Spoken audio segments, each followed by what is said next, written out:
Hey everybody. Um, uh, First off, I just want to say that I'm sorry for cutting part 3 so short. I had to go deliver some stuff. Basically, I had to go deliver a mattress of all things. But anyways, I'm gonna go ahead and jump right back into it because it was just a little bit ago that I recorded, so it's still pretty fresh in my mind. Anyways, so um,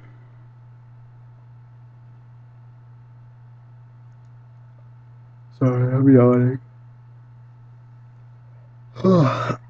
Okay, so, I remember last thing I said was I was on a train, and Kia was talking to me. She was crying, and she was upset really bad, and she asked me what I was gonna do, because she knew my financial situation and everything.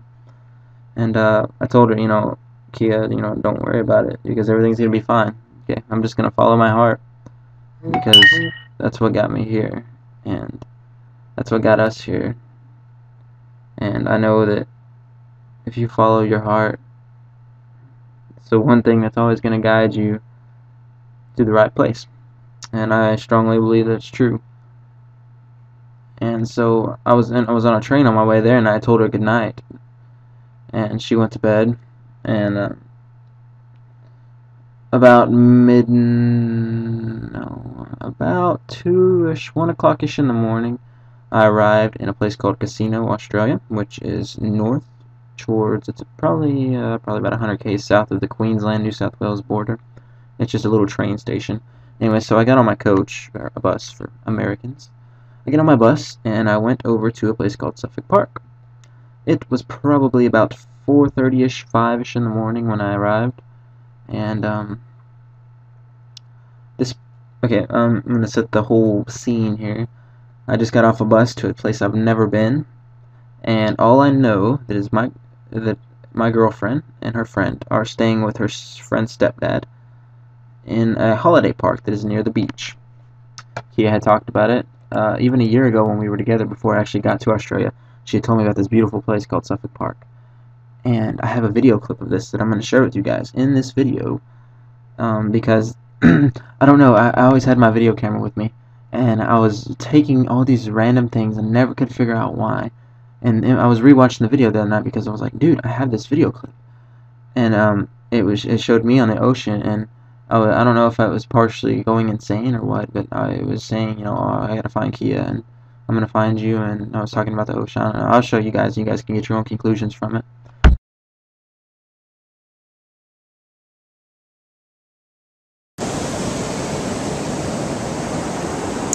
It's a really amazing sight right here.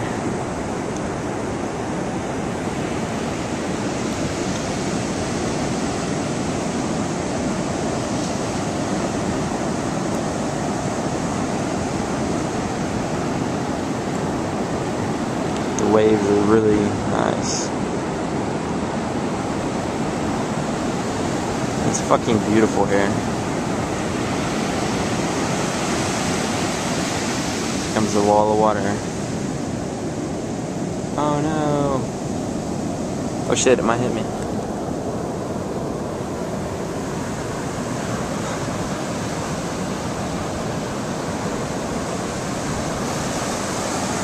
It's a lot of fucking water. But fuck, it's beautiful as hell here. And now I gotta go find Kia. Find, right there, where the hell this Tim guy lives. So, let's hope I can do that.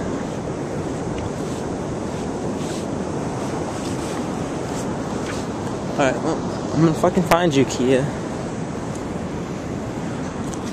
But anyways, so all I know is that she's here in this holiday park somewhere. I don't know where it's at. I don't know where to go or anything. So I figured, nobody was awake at 5 o'clock in the morning. So I walked, and the first road that went left, I figured it went right to the beach because, it was like, it's pretty obvious, you're freaking a mile away from the beach. It's not really hard to find it.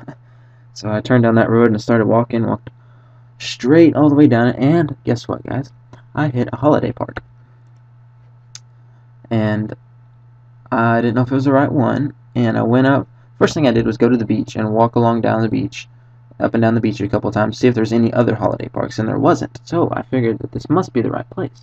So about this time, it's probably about 6-ish in the morning, and I was walking around, and somebody was awake. It was some dude, and he was very, I don't know, he's kind of weird looking. Anyways, I asked him, I was like, hey man, have you seen two girls around here with long brown hair? And he's like, oh yeah, I think so, dude, over there in the back corner. And he pointed in a direction, and so I took off that way. And I was looking around, and I think he had mentioned something about he drove maybe a red car or a red truck or something, but I really wasn't sure. So I went up to this guy's house, and I knocked on the door, and it was an older guy, and I knocked, and he was all shushing me because his wife was still asleep. He was up using his computer or something, probably Facebooking or something retarded at fucking 6 o'clock in the morning. But he came outside and talked to me. I was like, hey man, I'm looking for a guy named Tim, and because my friends are staying with him, and or my girlfriend and her friend are staying over here. He's like, oh, I know Tim, and he walked me out to the road, and he said, now if you're looking for Tim, he actually has two places here. And I had known that too because Kia had told me that he owned two houses and that they were staying in one, he was staying in the other one. So, he pointed over there. He's like, yeah, Tim and his wife usually stay over here. And, but they have another house right over there, and he pointed to that house, and he was like, he mentioned that he had seen two girls that were probably staying there, and they're probably the ones I was looking for, so I was, like, really excited, Oh, sorry, I didn't get it. So, I told him I was real thankful for that. I told him thank you so many times, and he was awesome, and he just said, "All right, no problem, mate. No worries." So, anyways, I go and I walk over to this house, and I walked up in the yard, and I didn't think Kia was there. I was looking for bicycles or something because I know that they'd been riding bicycles a lot. So, but I couldn't find any. So I went up to the second house that I went up to. I looked in the door. I like walked in. I mean, I didn't walk in, but I walked in a little like gated porch thing, and I looked in the door because I mean this is summertime in Australia. It was in January, which is summertime over there, and so it was kind of cool, or kind of like, it was pleasurable enough to sleep with the doors and the windows open, that type of thing. So I looked in the window and I could see like a figure asleep, like two people in a bed. So I figured it was Kia and her friend, and it was at this time it was probably about 7 o'clock in the morning. And I knocked on the door, and Kia woke up, and she walked over to the door. She hugged me, told me she loved me, and that she couldn't believe that I was here. And she said, "Hang on, let me get dressed real quick." And she got dressed, and we went and took a walk for a minute, held hands, and went to the beach and made out for like 30 minutes, and people were staring at us, but I don't think we really cared that much. But that was probably one of the happiest, second, third happiest moments of my life right there. And I know it sounds dumb, but if you think about it, the night before, I was a guy with no money whatsoever. I had $30 to my name. I still had $30 to my name. Actually, I probably had about $20 now because I bought food on the train because I had to eat. But I had traveled 900 miles somehow overnight, and I was there when Kia woke up, and it's an unreal thing. It was kind of like she was living in a dream, and she was so happy. And I don't know, she was so happy. And then her friend woke up, her friend Emmy, or whatever, her best friend, and that she'd always talked to. I'd known about her for like years, and I finally got to meet her. It was pretty cool. And we all went and we hung out. It was a Sunday, I remember that. And I was debating on whether or not I should go look for a job that same day when I first got there. And we all agreed that it's Sunday and it'd be hard to find a job, etc., etc. And I'm gonna tell this guy I'm recording part 3, part 4. Anyways, so it was Sunday, and we decided, we're not gonna look for a job. And my phone keeps going off. I'm sorry. But me and her and Emmy, we all went into town, into Byron Bay, and we went to the markets. And Kia got a little rat tail thingy in her hair. I think that's what it's called, like a little surfing thingy. And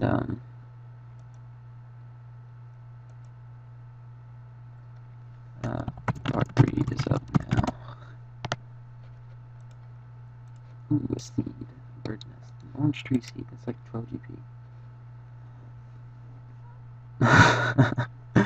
Anyway, so we went to the markets and Kia got a rat tail thingy in her hair, like a little surfer bead looking thingy. Me and her other friend were against it, but she got it anyways. And it looked really cute. I liked it a lot. And then we had some lunch. We had some ice cream at a place called In the Pink. And it was a pretty good place, by the way. Any of you people that live around Byron Bay, I'm sure have been to In the Pink. Pretty awesome ice cream, I must say. Went to the beach, and it was just the greatest freaking day ever, man. It was so happy. I mean, we hadn't seen each other for like a week or so, or a couple weeks. And, so, I mean, I don't know. It was just, I had traveled 1,300 kilometers, and now I'm here in her arms, and it was just really happy times. And I spent the night with her that night, and we just held her all night. And the next day, it was kind of like a snap back to reality, you know. I went to, or the next morning, I had to leave her early because Tim, the guy that owned the house, was coming over, so, and he was kind of like skeptical about everything, so I couldn't stay there anymore, so.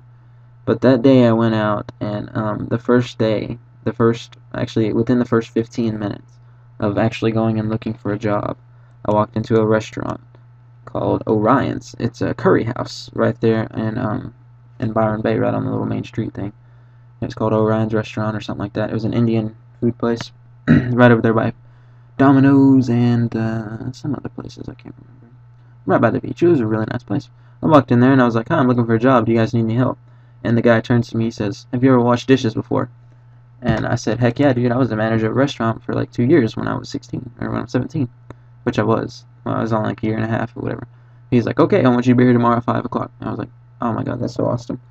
And I hadn't had a job, like a permanent job, like in a week. I mean, in a month at least, or a month and a half at least. And it was so reassuring to just actually have some kind of permanency. You know, some kind of reassurance that I'm gonna have some kind of money so I can eat, or so I can have a place to live, you know. And it was just a great feeling. So that day I went over there to Kia's house, or where Kia and her friend were staying at, and I told her about her finding a job. She was so happy, and I just explained, you know, I was like, "This is what happens when you follow your heart." You notice how I couldn't find a job for a month back in Biga, but when I actually decide to follow my heart and do what I feel like I should do, things work out for us, babe. And it was really, who the fuck is texting me so many times? Oh my god, who are all these people? What are you up to now? Hey, do you work tomorrow? Leave me alone. I know. I reassured her that, I mean, we have some kind of love that is unmatched for sure. I mean, because we wouldn't have ever got this far. I mean, we're talking about two kiddos that met on RuneScape, and now I'm fucking walking across Australia, and I've already went across the world. And trust me, I've had to live up to my word. Like when I had told her, you know, I would crawl around this world if I could for you, or I would swim if I could. No, I would just live to get to you. I mean, all these things that I once promised her that I would do, promised her I would get to her somehow, some way. I kept my promises, and I did my fair share of work, and I walked, and had to hitchhike, and I spent hours out, and I'm not gonna reveal that part yet. But, she was just so, we were happy. But that snap back to reality that I was talking about earlier, I couldn't stay with them anymore, and I didn't have a place to stay. Like I said, I only had like $20 left. And, let's see. That night, I had to sleep on the beach. Right there on Suffolk Beach. Or I don't remember what beach it was called. But I had to sleep on it, and Kia gave me a couple blankets, and I went to sleep on the beach. And honestly, that was, I don't know, the beach was kind of hard. It's like not soft like everybody would imagine. But it is nice. I actually enjoyed it. It was pretty cool. And so I slept on the beach that night, woke up the next day, I went to work and everything, and Kia had went back. She lived in another place called Mullumbimby, or her friend did, so they went back over to her friend's house, and they were going to stay there. And I went to work, sorry, I went to work and everything. Oh my god, everybody's chopping down. I went to work the next day, and I worked, and I was kind of stressing all night because I didn't have any money. Because I worked in a restaurant, I got free food, which that was the pretty much the only thing that like allowed me to eat, was the fact that I got free food. And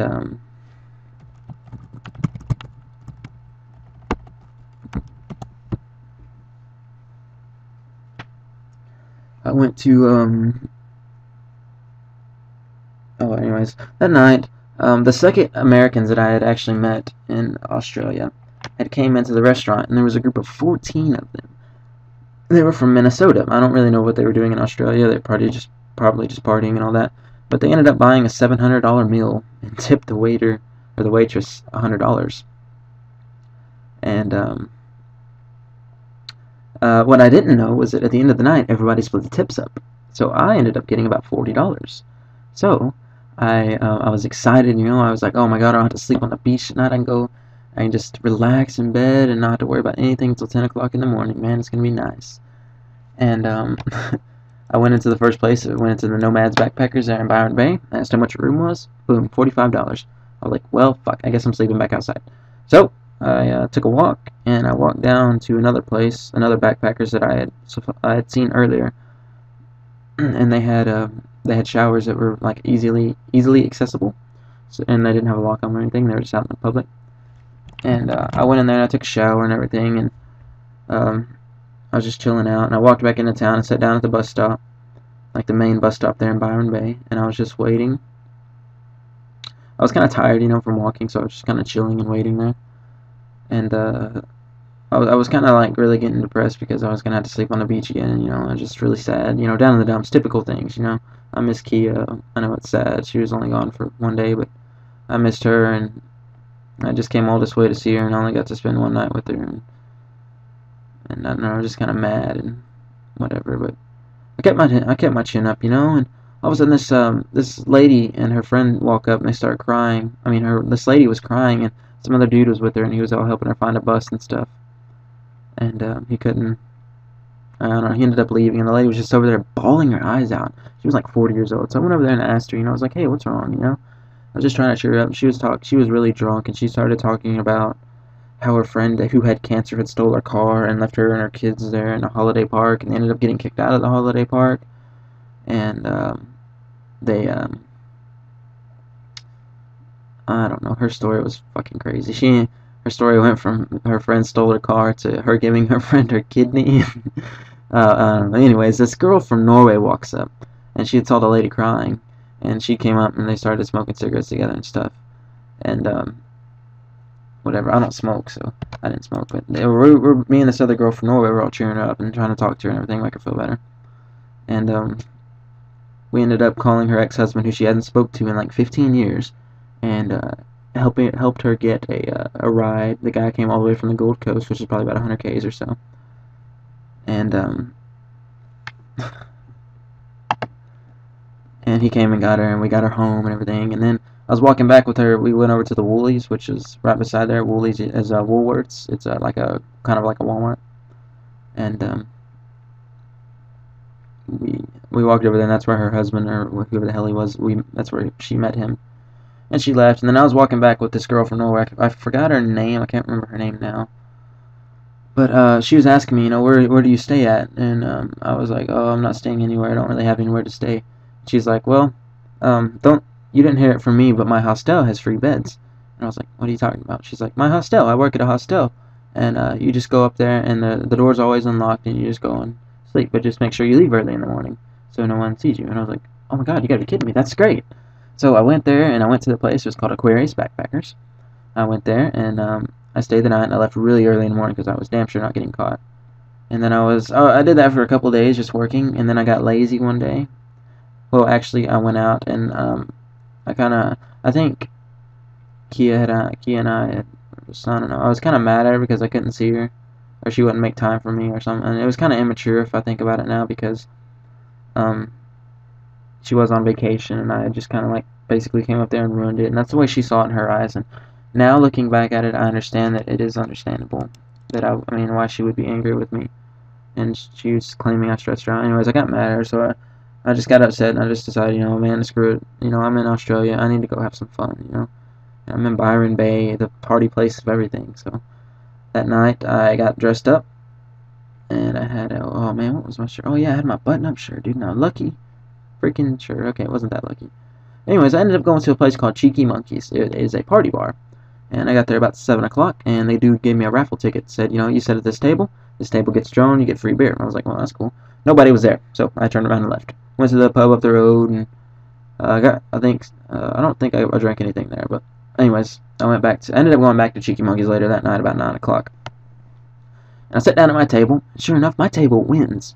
So all of a sudden, there is a picture of Goon and a picture of this beer. And for anybody that doesn't know, Goon is a box wine. It's very nasty, but everybody drinks it because it's really cheap. And I had a picture of Goon and a picture of beer sitting right beside, like right in front of me. And I was like, there was an English guy beside me. His name was Matt, actually.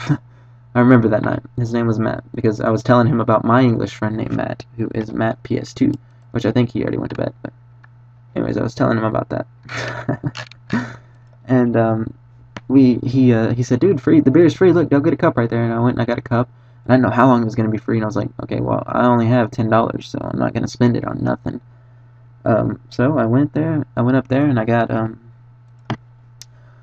my cup, and I sat there, and I drank a whole entire pitcher of Goon and an entire pitcher of beer, probably in about 5 minutes time, probably less than that. I just chugged it, and I was still drinking steadily. I had another pitcher. I don't even know. I probably drank 4 pitchers in a matter of about 10 to 15 minutes by myself. And the English guy beside me convinced me that I should go up on stage and dance and get painted on. And they were having like a painting competition or something. So all I remember, I was going around and looking for a girl in a Brazilian flag shirt, or a Brazilian flag painted on her. And I found her. I was like, hey, I want to get painted up. She's like, all right, follow me. And we went backstage, and they opened this door, and there was 3 topless girls in there. They all had flags painted on them. One of them had an Australian flag, one of them had a Swedish flag, and I don't remember what the other one had. Probably, I think it was a French flag, maybe. But anyways, there's 3 topless girls back there, and they're all like, I mean, their boobs are all freaking big and gigantic and shit, and they have flags painted on them, and they're all like talking to me, and I was so drunk, and I was having a blast, and I was like, oh man, this is gonna be fun. And they're like, you got too many clothes on. They're like, take off your shirt, and so I took off my shirt, and I took off my shorts, and I had boxers on. And they gave me a cowboy hat. They painted a big old American flag on my chest that said Team USA. And it was really fun that night. And we ended up going out on stage. I went up there with the 4 topless girls, and they were remember they were talking about me because there was only 4 of us, and there's 3 girls and me, and they were talking about, oh, the only guy that entered the competition, the only one with real balls is here. Give him a round of applause, and yada yada. We had to get people to scream, and the person who got the loudest decibel reading on the little decibel thing won a free vacation to Fraser Island, or I think that's what it's called, Fraser Island. That's right. Of course, I didn't win because I didn't have enough boobs or anything like that, and not enough gay people were in the club, so I didn't win. But I did get more free drinks after that, and they gave me like a little card that I later found the next day. And I wish I would have saved it, but I was really mad, and I gave it to some fat girl. Look at this guy.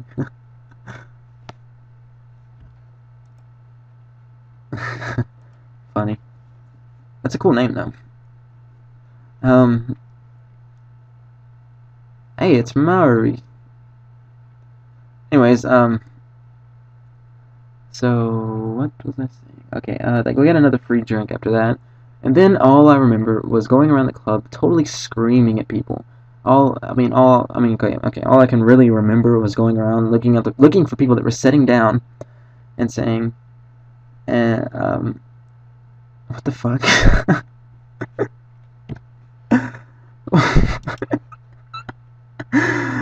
Oh my god, that's hilarious.